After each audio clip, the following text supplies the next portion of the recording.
We provide you the platform to turn your dreams into reality. Give wings to your aspirations with KR Mangalam University. Supreme court और CGI के खिलाफ टिप्पणी करने वाले भाजपा सांसद निशिकांत दुबे की मुश्किलें लगातार बढ़ती जा रही हैं।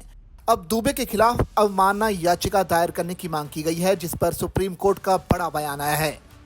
अवमानना की कार्रवाई की मांग लेकर पहुंचे याचिकाकर्ता ने सुप्रीम कोर्ट से कहा कि दुबे ने सुप्रीम कोर्ट और भारत के मुख्य न्यायाधीश संजीव खन्ना की गलत तरीके से आलोचना कर अवमानना की है।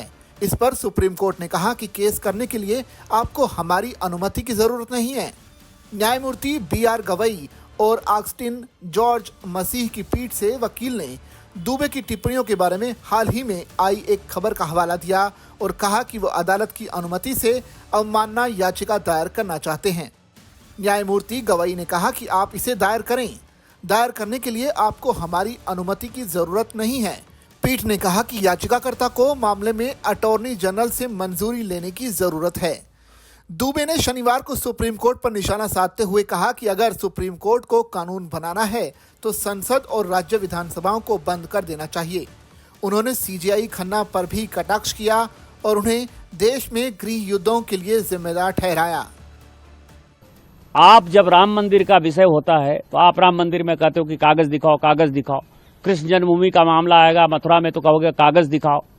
आप जब शिव की बात होगी, ज्ञान वापी मस्जिद की बात आएगी, कागज दिखाओ। मुगलों के आने के बाद जो मस्जिद बने हैं उसके लिए कहते हैं कि आप कागज कहां से दिखाओ। इस देश में धार्मिक युद्ध भड़काने के लिए केवल और केवल सुप्रीम कोर्ट जिम्मेवार है। सुप्रीम कोर्ट का एकमात्र उद्देश्य है show me the face will show you the law. Supreme court अपनी सीमा से बाहर जा रहा है। सुप्रीम कोर्ट की सीमा यह है कि भारत का संविधान जिस कानून को बनाया उस कानून की उसको व्याख्या करनी है, और यदि वो व्याख्या नहीं कर सकती है और सब कुछ के लिए सुप्रीम कोर्ट जाना है तो इस संसद का कोई मतलब नहीं है, विधानसभा का कोई मतलब नहीं है, उसको बंद कर देना चाहिए। दरअसल दुबे की टिप्पणी केंद्र के न्यायालय को दिए गए आश्वासन के बाद आई है कि वो वक्फ संशोधन अधिनियम के कुछ विवादास्पद प्रावधानों को सुनवाई के अगले दिन तक लागू नहीं करेगा, क्योंकि न्यायालय ने उन पर सवाल उठाए थे।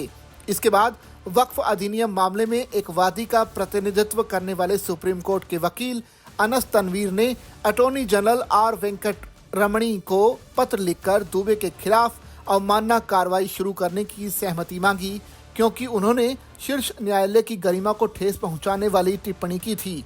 उधर भाजपा ने शनिवार को दुबे की सर्वोच्च न्यायालय की आलोचना से खुद को अलग कर लिया। पार्टी अध्यक्ष JP नड्डा ने टिप्पणियों को उनका निजी विचार बताया। नड्डा ने कहा कि उन्होंने पार्टी नेताओं को ऐसी टिप्पणियां न करने का निर्देश दिया है।